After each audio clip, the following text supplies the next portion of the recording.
sehingga membentuk tubuh manusia. Dengan adanya sistem rangka ini, manusia tersebut dapat bergerak dan semua organ-organ penting dan dalam tubuh manusia itu sendiri dapat terlindungi. Adapun fungsi dari sistem rangka tubuh pada manusia yaitu yang pertama memberi bentuk tubuh. Contohnya yaitu tulang-tulang tengkorak pada bagian wajah yang berfungsi, tulang-tulang tengkorak bagian depan yang berfungsi untuk membentuk wajah manusia. Yang kedua yaitu melindungi organ-organ tubuh yang lemah atau organ-organ tubuh yang penting. Contohnya yaitu tulang pada rongga dada yang berfungsi untuk melindungi paru-paru dan jantung. Yang ketiga yaitu berfungsi menegakkan tubuh. Contohnya pada tulang belakang dan tulang kaki yang berfungsi untuk menegakkan tubuh. Yang selanjutnya yaitu yang keempat adalah berfungsi sebagai tempat melekatnya otot-otot. Contohnya yaitu otot-otot bisep yang terdapat di daerah lengan. Yang kelima yaitu sebagai alat gerak pasif. Mengapa rangka dikatakan sebagai alat gerak pasif? Karena tulang tidak dapat bergerak sendiri. Tulang dapat bergerak karena bantuan oleh otot. Yang keenam yaitu tempat memproduksi sel-sel darah merah, yaitu terdapat di dalam tulang-tulang pipi dan tulang-tulang pendek. Yang terakhir yaitu berfungsi sebagai tempat cadangan kalsium dan fosfat. Baik, itulah yang dapat saya sampaikan. Selaku penyaji 1, saya kembalikan kepada moderator. Baiklah, terima kasih kepada pemateri 1. Selanjutnya kepada pemateri 2 saya persilakan. Baik, materi selanjutnya. Baik, terima kasih moderator. Materi selanjutnya yaitu jenis-jenis kerangka atau bagian-bagian kerangka.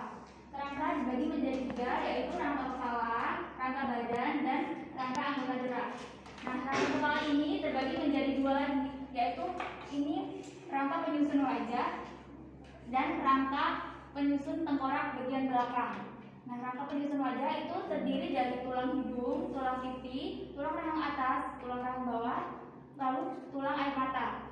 Lalu untuk rangka tengkorak pelindung otak itu terdiri dari tulang ubun-ubun, tulang belakang kepala, lalu kemudian tulang baji dan tulang tapis.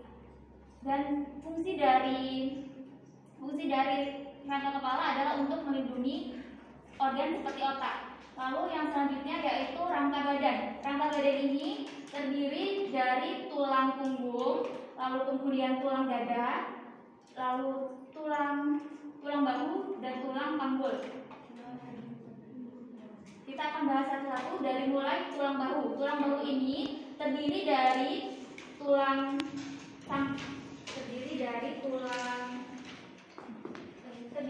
rangka dan tulang berikat. Ini tulang rangka jadi tulang berikat. Lalu di depan sini ada tulang dada yang kemudian melekat dengan tulang rusuk. Tulang rusuk ini berjumlah 12. Yang pertama ada 7 tulang rusuk sejati, lalu 3 tulang rusuk palsu dan 2 tulang rusuk melayang. Di bagian bawah sini, di bagian belakang ada tulang punggung yang terdiri dari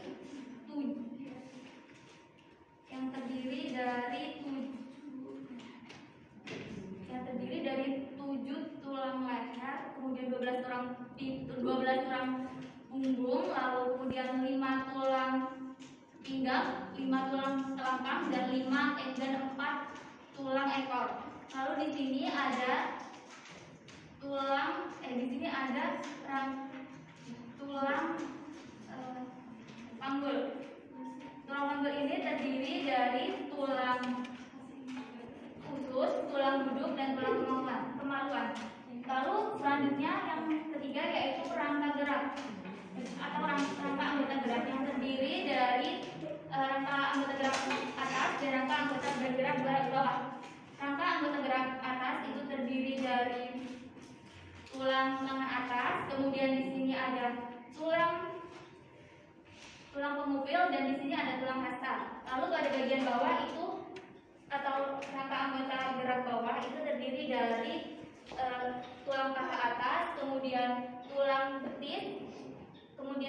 tempurung lutut, di sini tulang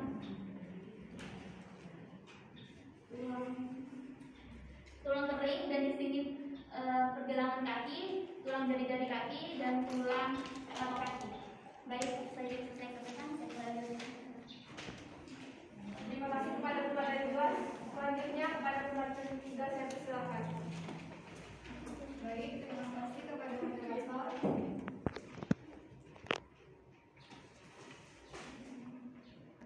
Di sini saya akan menjelaskan tentang sendi pada manusia. Hubungan antar tulang disebut dengan sendi. Sendi pada manusia berdasarkan geraknya dibedakan menjadi 3. Yang pertama ada sendi mati, yaitu sendi sinetrosis. Yang kedua sendi kaku, yaitu sendi amfiartrosis. Kemudian yang ketiga sendi gerak atau yang biasa disebut dengan diartrosis.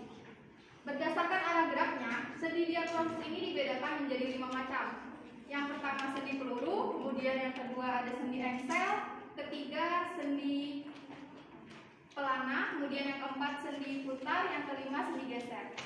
Sendi peluru itu sendi apa sih? Sendi peluru ini adalah sendi yang memungkinkan kita untuk bergerak ke segala arah.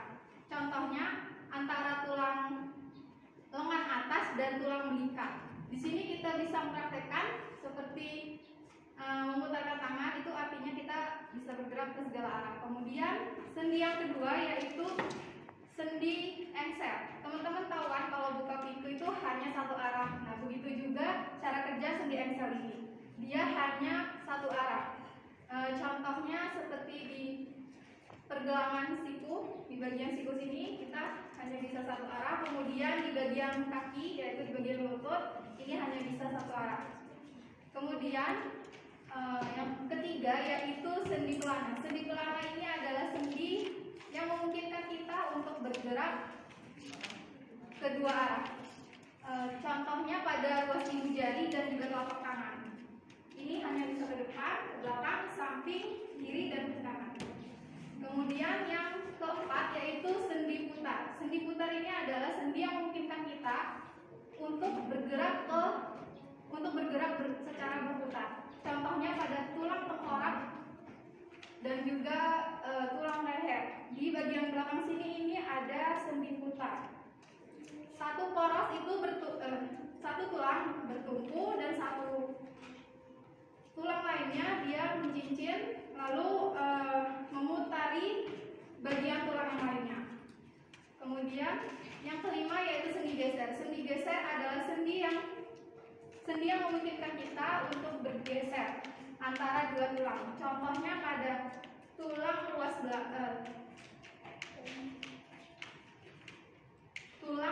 belakang di punggung sebelah sini.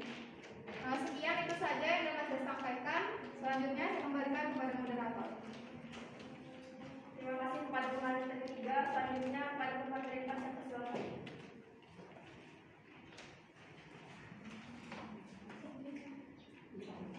Baik, terima kasih kepada moderator. Di sini saya akan menjelaskan materi tentang gangguan dan kelainan yang terjadi pada tulang. Gangguan dan kelainan yang terjadi pada tulang biasanya terjadi karena kebiasaan duduk dan berdiri. Gangguan dan kelainan yang terjadi pada tulang diantaranya yang pertama ada fraktura atau tulang patah. Artinya gangguan pada tulang tersebut akibat kecelakaan yang bisa mengakibatkan tulang itu patah. Kemudian yang kedua ada fisura atau tulang retak. Artinya terjadi keretakan pada tulang, tetapi tulang yang retak tersebut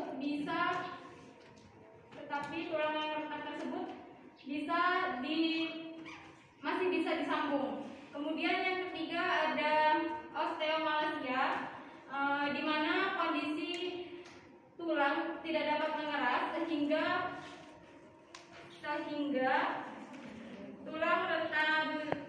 tulang rentang bengkok atau patah.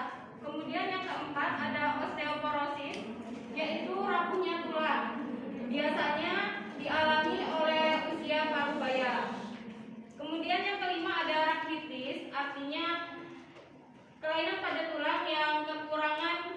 vitamin D.